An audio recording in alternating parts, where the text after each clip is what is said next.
La jueza Ana María Figueroa. Doctor, ¿cómo le va? Buen día, Nicolás lo está saludando. ¿Qué tal? Buen día. Muchísimas gracias por atendernos. ¿Qué va a pasar ahora con la jueza Figueroa?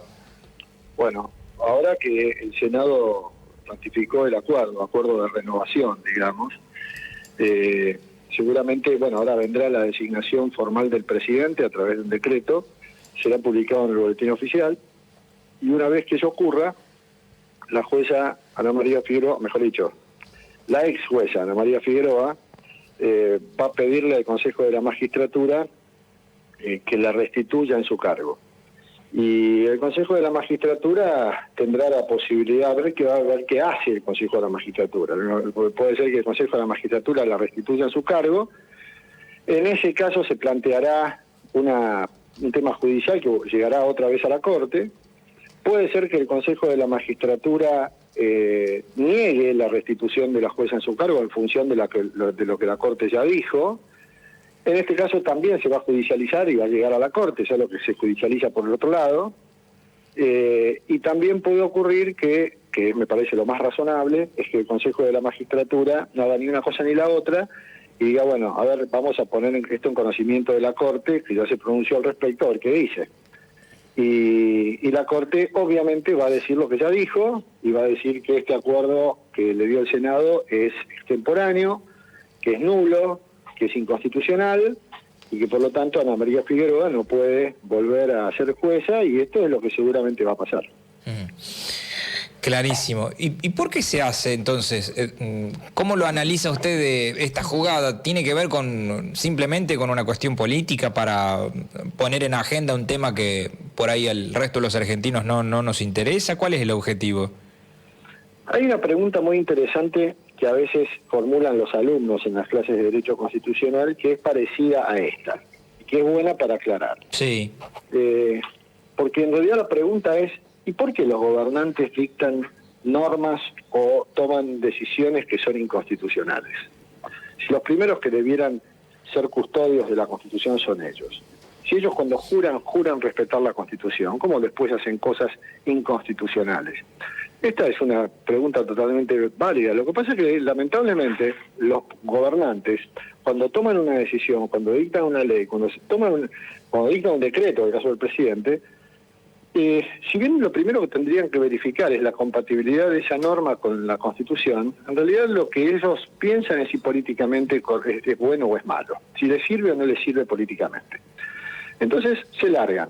Después hay mecanismos para hacer intervenir al Poder Judicial, que es quien tiene entre sus potestades de declarar nulas e inconstitucionales decisiones que toman los órganos políticos que violan la ley fundamental. De modo que, ¿por qué han hecho esto? Porque son políticos. Y porque además, en el caso del kirchnerismo, está en el ADN del kirchnerismo tener un profundo desdén por el Poder Judicial, a quien varias veces, desde Cristina Fernández hasta varios funcionarios de menor rango, han criticado porque no tienen legitimidad democrática de origen, si nadie los elige, porque si quieren hacer política tienen que formar un partido, porque no debería ser un poder independiente sino un servicio de justicia. Entonces, tenemos ya antecedentes del kirchnerismo de un desdén grande respecto al Poder Judicial, y en esto lo han demostrado. Así que indudablemente es política, pero por suerte también está el Poder Judicial, que en general y a veces ponen las cosas en su lugar. Desde el otro lado lo pueden plantear desde el lugar, digo, del debate de este conflicto de poderes, que lo he visto hoy como título en general, que el poder judicial esté en contra del poder legislativo, que el poder legislativo tiene el voto popular y el otro no. ¿Puede entrar ese debate? Todos los debates pueden entrar, pero lo que pasa es que hay que tener las respuestas adecuadas. Que el Poder Judicial está en contra del poder político. Hay un control recíproco y mutuo entre los órganos de gobierno que está previsto en la Constitución y que de pronto los enfrenta. Yo doy un ejemplo de otro ejemplo, pero que vale para clarificar.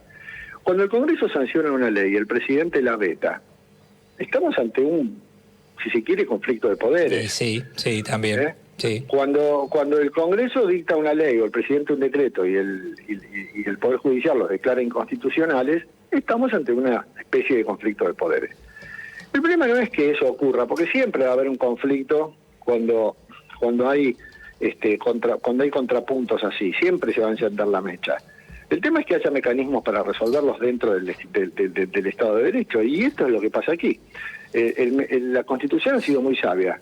Vamos a crear dos órganos políticos de gobierno que gobiernan, Poder Ejecutivo y Poder Legislativo, y cuando estos órganos se desvían y violan derechos o dictan normas inconstitucionales, vamos a crear un Poder Judicial que ponga las cosas en su lugar.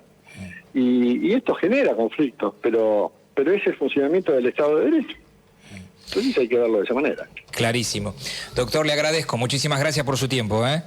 No, por favor, un abrazo y buen fin de semana. Félix Lonigro, abogado constitucionalista, clarísimo cómo lo explico. Primero, sobre lo que va a pasar con la ex jueza, él la califica de esa manera. Esto va a ir al presidente, el presidente toma la decisión de avalar lo que dice el Congreso seguramente, va a ir al Consejo de la Magistratura, si el Consejo de la Magistratura decide hacer lugar, va a generar una presentación que va a ir a la Corte y la Corte va a volver a decir, yo ya dije que no tenía que ir, entonces la jueza no tiene que estar en su lugar. Listo. Técnicamente es eso lo que va a ocurrir.